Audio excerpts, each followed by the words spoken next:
왜 하느냐? 왜 기도입니까? 라는 제목으로 말씀을 나눴고요. 오늘은 어떻게 기도합니까?에 대한 말씀입니다. 왜 하느냐? 예수님의 모범을 따라 합니다. 그리고 내 힘으로 해결할 수 없는 것들이 있기 때문에 기도합니다. 그리고 영적인 싸움에서 승리해야 하기 때문에 기도합니다. 자, 그런데 이렇게 왜 기도하는지는 알아요. 그런데 사람들이 때로 기도하려고 할 때마다 기도가 나오지 않을 때가 있어요. 말문이 막혀버리듯이. 사람마다 환경이나 성격이나 훈련의 정도 등이 달라서 또 어떤 경우에는 그래서 기도하는 모습도 모양도 환경도 다 다릅니다. 기도 왜 못할까 이렇게 생각해 보니까 첫 번째는 기도하는 것을 몰라서 못하는 경우가 있어요. 새신자일 수도 있고요.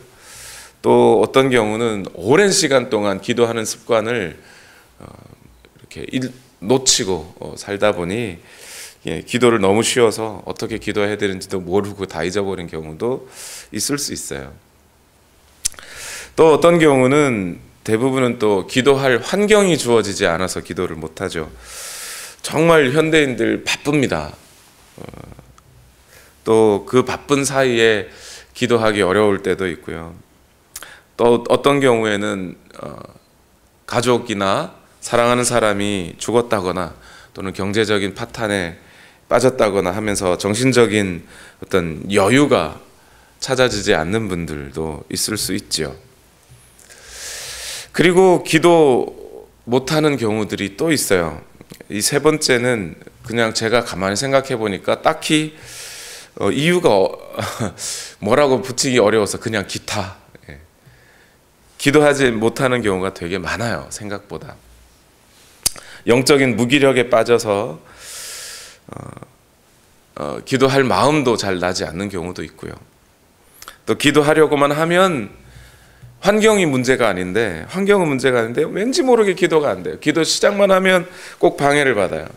마음으로부터 굳이 오늘 꼭 해야 되나 새벽 기도 가야지 하고 마음을 먹었다가 새벽에 막 벨이 딱 울리면 어떻게 되죠? 6시에 새벽 예배인데 새벽 기도에 가야 되는데 집에서 교회까지 10분이면 가는데 내가 5시 반에 맞춰놨네. 10분만 더 자야지. 그러고 10분 후에 다시 일어나고 뭐. 그러다가 일어날 때쯤 되면 또 내가 왜 오늘 가려고 그랬을까? 오늘이 금요일이니까 월요일부터 가야지. 뭐 이렇게 무슨 이유인지는 모르겠지만 기도를 하려고 할 때마다 이런저런 생각들, 잡생각들 많아요. 그래서 오늘은 어떻게 기도할 거냐에 대한 말씀을 좀 나누려고 합니다. 기도에는 따로 형식이 없습니다. 기도문을 읽을 수도 있고 생각나는 대로 기도할 수도 있고요. 소리 내어서 기도할 수도 있고 조용히 기도할 수도 있습니다. 일어서서 기도해도 되고요. 앉아서 해도 되고요. 무릎 꿇고 해도 되고 두 손 들고 해도 되고 두 손 모으고 기도해도 되고요. 두 손 놓고 기도해도 상관이 없습니다. 기도하는데 딱히 형식이 있을 수 없어요. 그런데 기도할 때 원칙은 있습니다. 예수님은 우리에게 몇 가지 기도의 원칙을 알려주셨는데요. 대략 3가지로 요약이 되는 것 같아요. 첫 번째, 기도하실 때 단순히 고하시면 됩니다. 오늘 본문에 보면 불의한 재판관에게 자신의 억울함을 호소하는 과부의 이야기가 있어요. 이 재판관은 예수님이 특징이 하나 있다 그랬어요. 그 특징이 뭐냐면 하나님을 무서워하지 않고 사람을 존중하지 않는 재판관이라고 예수님이 딱 못 박아 놓고 있죠. 저는 이 비유를 보면서 깜짝 놀랐어요. 하나님을 존중하지 않고 하나님을 무서워하지 않고 사람을 존중하지 않는 재판관을 누구에다 빗대어서 설명하고 있죠, 지금? 하나님에게 빗대어서. 예수님이 이 정도로 아주 그 형식을 깨시는 분이세요. 감히 어떻게 하나님을 그런 재판관에 비교를 해야겠어요. 여러분, 하나님을 무서워하지 않고 사람을 존중하지 않는다. 이게 말이 아주 깔끔하고 좋아서 이렇게 표현이 돼 있지, 이게 어떤 뜻이냐면요, 재판관인데 하나님을 무서워하지 않아요. 양심이 썩었다는 얘기죠. 사람을 존중하지 않아요. 자기 혼자 자기가 최고인 줄 아는 거죠. 자기 밑으로 다, 자기 위로는 사람이 없는 줄 아는 사람이라는 거예요. 이런 사람들은 누가 뭐라 그래도 자기 말을 안 들어요. 왜 그런 사람들 있잖아요. 그러니까 알아듣도록 설명을 하고 설득을 하고 쉽게 말해주고 모든 마음을 다 쏟아서 설명해 줬는데 그래도 결국 자기 마음대로 하는 사람. 저는 이런 사람들을 그냥 하나님도 못 해보는 사람 뭐 이렇게 말하는데, 이 재판관이 쉽게 말해서 하나님도 못 해볼 사람이라는 거예요. 지 고집만 있는 사람. 그런 사람을 지금 하나님께 빗대어 놓고 설명을 하고 있어요, 예수님이. 그런데 이 하나님도 못 해보는 불의한 재판관이 과부의 말을 들어줬어요. 과부가 뭐라 그랬게요? 뭐라 그랬기에 과부의 말을 들어줬어요? 내 적대자에게서 내 권리를 찾아주십시오. 간단해요. 그냥 하고 싶은 말을 한 거예요. 과부가 무슨 뭐 아주 위대한 어떤 논증을 가지고 재판관을 설득하는 게 아니에요. 기도는 설득이 아니거든요. 하나님 앞에 유창한 말로 뭔가를 설득해야만 하나님이 들어주시는 그런 게 아니거든요. 그래서 오늘 예수님이 이 설정을 그렇게 하시는 거예요. 아무의 말도 듣지 않는, 하나님의 말도 듣지 않는, 아니 하나님도 못 해볼 그냥 자기 생각만 하고 있는 그런 재판관에게 과부라고 하는 어떤 유창한 말로 설득할 수 있는 그런 능력조차 없는 어떤 사람이 말했다는 거예요. 자기의 사정을 단순하게 고하기만 했다는 거예요. 그래서 저는 여러분께 이렇게 말씀드려요. 여러분, 기도하시기 어려울 때, 힘들 때 그냥 말만 하시면 돼요. 그냥 기도하십시오. 그냥 단순하게 하나님께 말하십시오.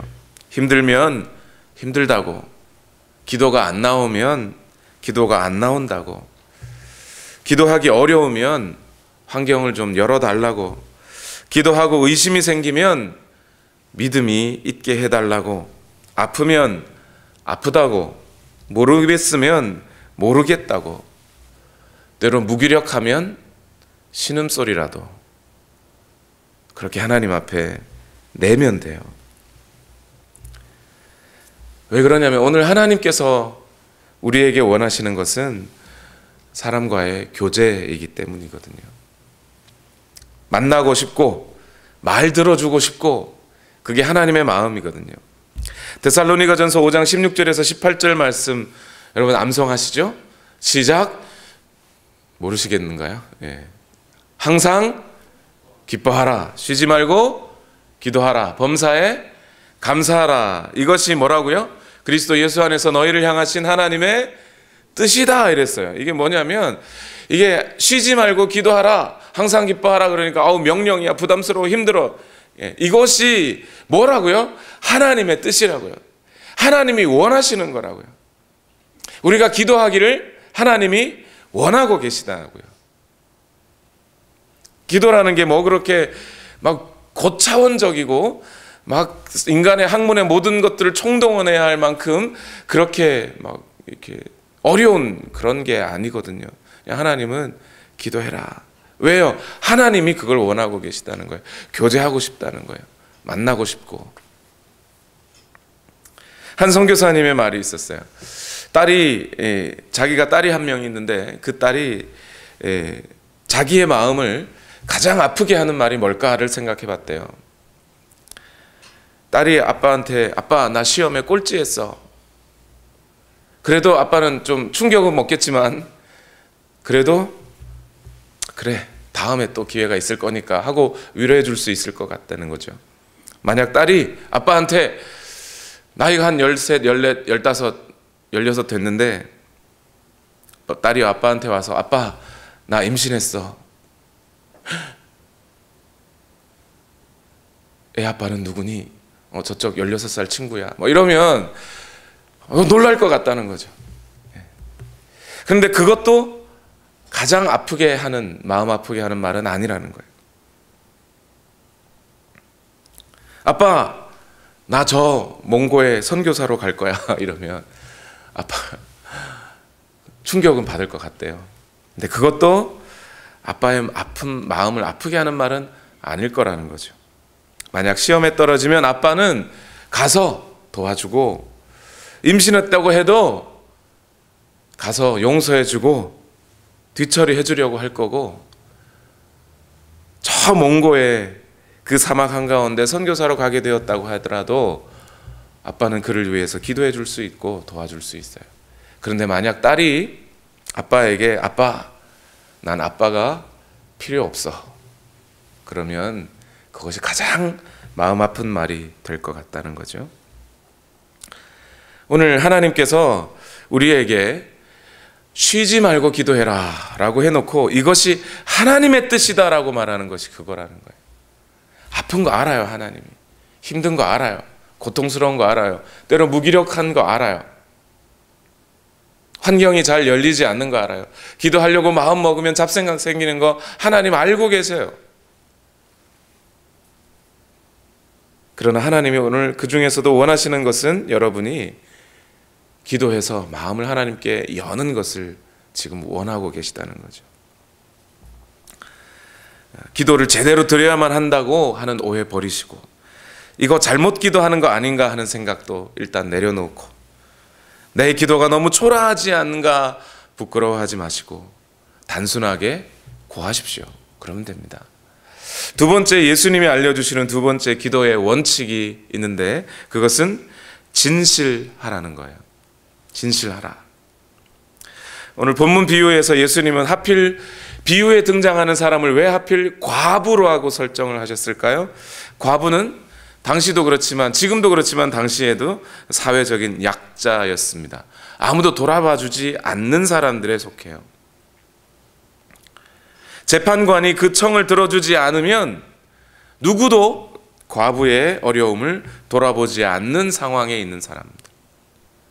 그래서 과부는 자신의 요청에 있어서 진실했을 겁니다. 재판관이 들어주지 않으면 자기가 그 자기의 문제를 해결해 줄 사람이 도무지 없기에 재판관의 입에서 나오는 말에 최선을 다해서 집중하고 마음과 생각을 일치시키고 바라보고 있었을 거예요. 허락을 받아내려고 했을 겁니다. 그래서 지금 예수님은 그 과부의 이야기를 하고 있는 거예요. 오늘날 현대인들의 기도에서 가장 실패하기 쉬운 기도에서 실패하기 쉬운 것이 바로 이 원칙이에요. 진실하라는 원칙. 현대인들의 그 기도 중에서. 왜 그런지 아세요, 여러분? 현대인들은 너무 능력이 많기 때문에요.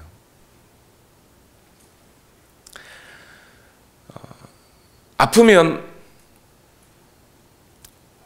제가 어릴 적에 이렇게 조그마한 아이였을 때, 4-5살쯤 됐을 때 저희 할머니는 저를 데리고 계속 부흥회를 쫓아다니셨어요. 왜냐하면 제가 몸이 너무 약해서 겨울마다 감기에 이렇게 너무 많이 걸리고 있고, 그래서 데리고 부흥회를 다니셨어요.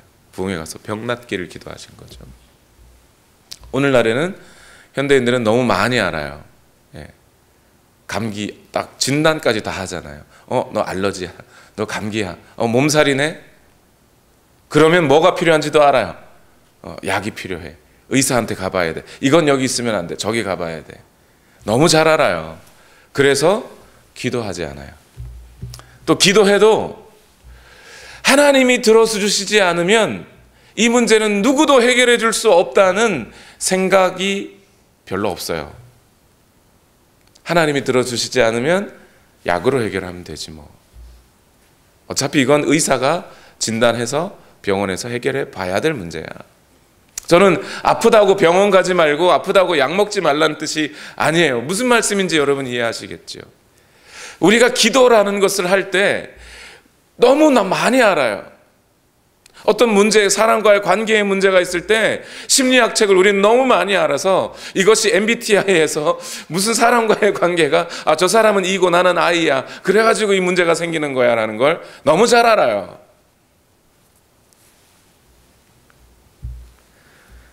교회의 문제가 생겼을 때 이 교회의 문제는 조직적으로 어떻게 해결해야 되는 것인지 우리가 때론 너무 잘 알아버려요. 그래서 뭘 안 해요? 기도 안 해요. 기도를 해도 진실하지 않을 때가 많아요. 그런데 사실 알고 보면 우리는 너무나 미약하고 연약한 존재라는 것을 한참 후에야 알죠. 이것 시도해보고 저것 시도해보고 이런 방법 써보고 저 사람이 말한 거 들어보고 이 학문의 도움을 받아보고 저 사람의 도움을 다 받아본 다음에야 그 일들이 해결되지 않으면 그게 쉽게 해결되는 문제가 아니었구나 라고 생각하고 그 후에야 하나님께 찾아가기 마련이에요. 우리는 너무 하나님 앞에 나아가는 이 길을 너무 쉬운 것으로 취급해버려서 때로는 진실하지 못할 때가 있어요. 그것이 우리의 교만 때문인 것이죠. 여러분, 기도라는 것은 지금 오늘 여기에서 하나님의 하늘 보좌 앞으로 나아가는 거예요. 내가 나아갈 수 있어서 나아가는 것이 아니라 우리가 기도하기 위해서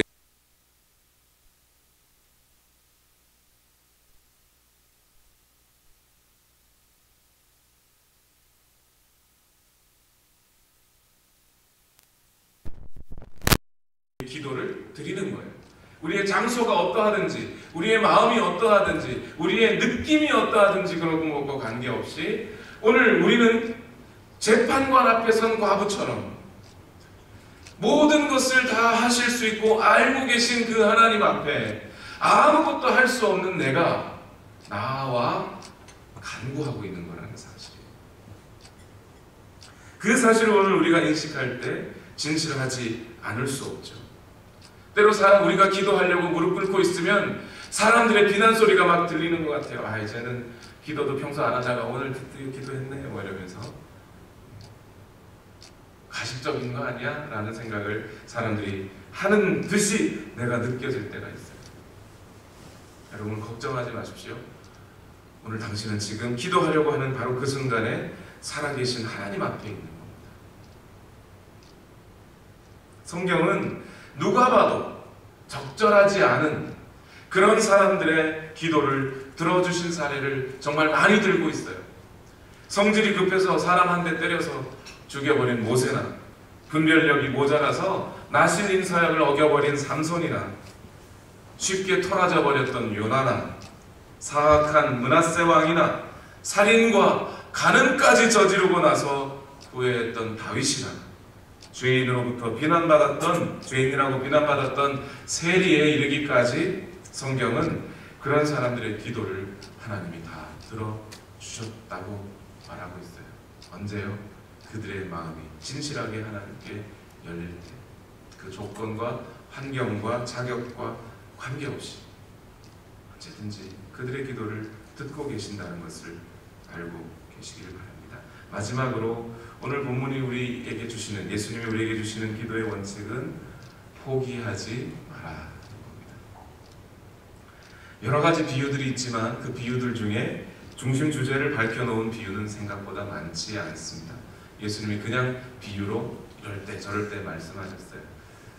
제목이 있거나 주제가 드러난 비유를 별로 보지 못했습니다. 그런데 오늘 비유는 예수님이 주제를 밝혀주셨어요. 뭐예요? 늘 기도하고 좌절하지 말 것을, 포기하지 말 것을 비유로 말씀하셨다. 낙심하지 말 것을 말씀하셨다는 거예요. 그 악한 재판관이라도 하나님도 무서워하지 않는, 사람을 존중할 줄 모르는 그 악한 재판관이라 할지라도 끈질기게 가서 이야기하고 있는 과부의 기도를 들었다는 거예요. 하나님께서 하물며 자기 백성들의 기도를, 자기 자녀들의 기도를 듣지 않겠느냐 하는 거죠. 이런 원칙들을 생각해 보실 때 우리는 반드시 믿고 하나님께 나아가야 돼요. 우리의 기도를 하나님이 반드시 들으신다는 것입니다. 예스일 수도 있고 노일 수도 있고 웨이트 하실 수도 있지만 우리는 반드시 알아야 될 것은 하나님이 듣고 계신다는 것, 응답하신다는 거예요. 한국에 있을 때 교회에 성전을 건축하고 헌당 예배를 드렸어요. 저는 그 헌당 예배 가운데 깜짝 놀란 일이 있었는데, 그 교단에 나이가 많으셔서 이제 은퇴하기 직전에 계신 목사님이 한 분이 오셨어요. 그러면서 그분이 그런 얘기를 하는 거예요. 그 성전 건축하고 헌당 예배 드렸던 교회 건물이 되게 커요. 사람들도 좀 많았고, 그러다 보니까 그 목사님이 그런 얘기를 합니다. 저는 20년 전부터 하나님 앞에 기도 한 가지가 있었는데, 우리 교단에 이제 좀 이 세상 앞에 좀 번듯하게 내놓을 수 있을 만한 교회 하나 있었으면 좋겠다고 20년 전부터 기도해왔다는 거예요. 그 얘기를 가만히 듣고 있다 보니 그런 생각이 들어요. 우리 교회 성도들은 그냥 열심히 그냥 성전을 건축하기 헌금하고 노력해와서 이렇게 드렸는데, 이것이 때로 어떤 한 노목사의 20년의 기도의 응답이 될 수 있는 겁니다. 내가 먼저 포기하고서 하나님 안 들어주셨네 하면 어땠을까 라는 생각이 확 들기 시작하더라고요. 모니카의 기도, 어거스틴이라는 훌륭한 아들의 어머니가 모니카였죠. 모니카의 기도는 28년 만에 응답이 됐어요. 아브라함의 기도는 그가 100세가 되었을 때 이루어졌어요. 아브라함에게 예언하신 하나님의 예언은 400년 동안 애굽에 있던 그의 후손들이 400년 후에 출애굽으로 완성되기 시작하죠. 여러분, 절대 포기하지 마십시오. 기도한 대로 목사님 그럼 다 이루어질까요? 아닐 수도 있어요. 기도한 대로 다 이루어진다는 얘기는 아니에요. 그러나 분명한 것은 하나님은 그 기도를 사용하고 계시다는 거죠. 끝으로 여러분께 이 말씀을 드리려고 합니다. 오늘 제가 이 말씀을 편 이유는 뭐였죠? 때로 우리가 기도하지 못할 때, 기도의 문이 막혀버릴 때 단순하게 하나님께 구하고 진실하게 마음을 열고 그리고 포기하지 말라는 뜻이었죠. 로마서 8장 26절 말씀에 이렇게 말씀하고 계십니다. 이와 같이 성령께서도 우리의 약함을 도와주십니다. 우리는 어떻게 기도해야 할지 알지 못하지만 성령께서 친히 이루다 말할 수 없는 단식으로 우리를 대신하여 간구하여 주십니다. 어쩌면 우리가 우리의 기도를 가지고 하나님께 나아가는 것보다 하나님이 우리의 기도를 듣기를 더 많이 원하고 계신지 모르겠습니다. 오늘 그 기도를 하나님께 올려드릴 수 있는 시간이 되셨으면 좋겠습니다. 우리 시간 함께 우리 찬양을 드릴까요? 하나님의 사랑을 사모하는 자,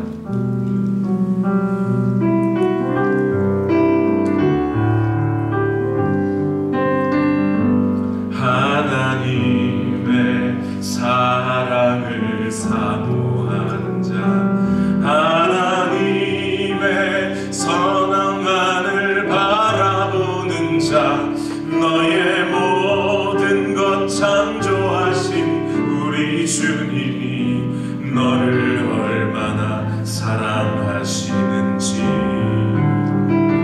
하나님께 찬양과 경배하는 자, 하나님의 선하심을 닮아가는 자, 너의 모든 것 창조하신 우리 주님이 너를 자녀 삼으셨네. 하나님 사랑의 눈으로, 하나님의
창조하시니 너는 어느 곳에 있든지 주를 향하고 주만 바라볼지라. 우리 시간 다 같이 함께 기도하시겠습니다. 여러분 안에 해결하지 못한 문제들이 있으신지요? 2018년 한 해 동안에는 어떻게 내가 살아가겠다고 결단하고 있으신 문제들이 있으신지요? 그러한 것들을 우리 하나님 앞에 일단 아뢰십시다. 단순하게 아뢰십시다.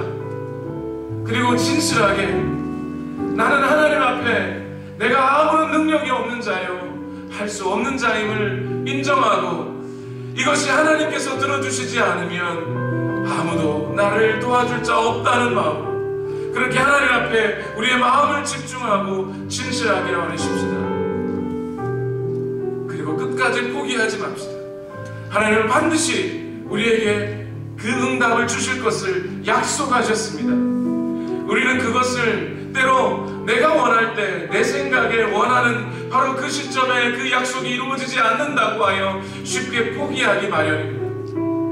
그러나 이것이 하나님께서 우리에게 응답하신 분이시라는 사실을 믿어야 한다는 것은 때로 우리가 그 응답이 이루어지지 않을 것 같은 때라도 하나님이 응답하실 것을 알기에 우리는 믿음으로 하나님께 나아가는 것입니다. 오늘 이 시간 우리 다 함께 기도하실 때 주여 내 소리 들어주옵소서, 나의 신음소리라도 들어주시옵소서, 내 마음을 받아주시옵소서, 나의 아뢰는 이것을 주여 받아 응답하여 주시옵소서. 우리 시간 다 같이 한 목소리로 합심하여 통성으로 기도하겠습니다. 살아계신 아버지 하나님, 오늘도 우리를 인도하여 주시옵소서. 우리의 마음을 받아주시옵소서. 우리의 생각을 주님 받아주시옵소서. 하나님 역사하여 주시기를 원합니다. 주여 오늘도 우리에게 하나님의 은혜를 허락하여 주시기를 원하옵니다. 주여 함께하여 주시옵소서. 우리 안에 있는 우리의 생각들과 우리의 마음들, 우리의 간절한 소원들을 주님 앞에 가지고 나아갑니다.